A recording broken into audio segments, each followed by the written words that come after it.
বিসমিল্লাহির রহমানির রহিম। আসসালামু আলাইকুম সবাইকে। আশা করছি যে যেখানে আছেন ভালো আছেন, সুস্থ আছেন। নতুন রেসিপিতে সবাইকে স্বাগতম।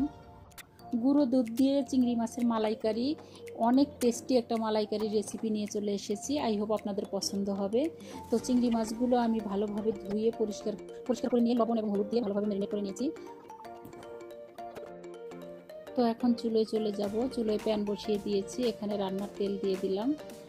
এখন এখানে দিয়ে দেব চিংড়ি মাছগুলো খুব একটা ফ্রাই করতে হবে না, হালকা লাল কালার চলে আসলেই এটা নামিয়ে নেব। এটা খুব ফ্রাই করলে শক্ত হয়ে যাবে, খেতে টেস্ট হবে না।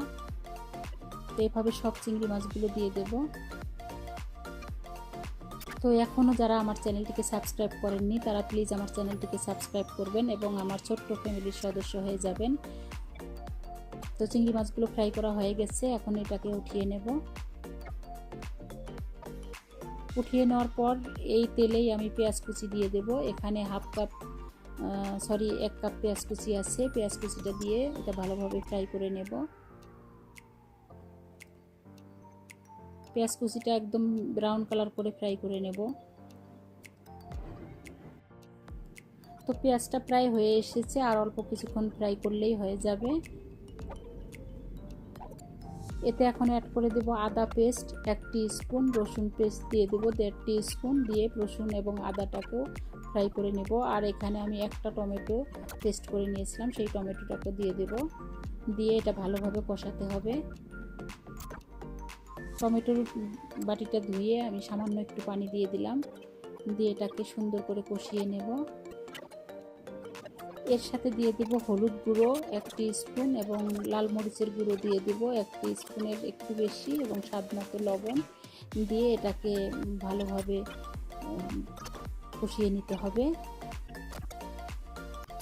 আর দিয়ে দেব সামান্য জিরের গুঁড়ো।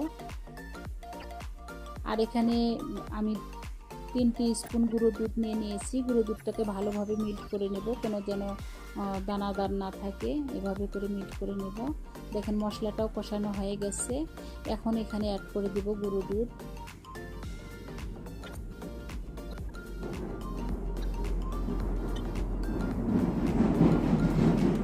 এখন এটাকেও ভালোভাবে কষিয়ে নিতে হবে।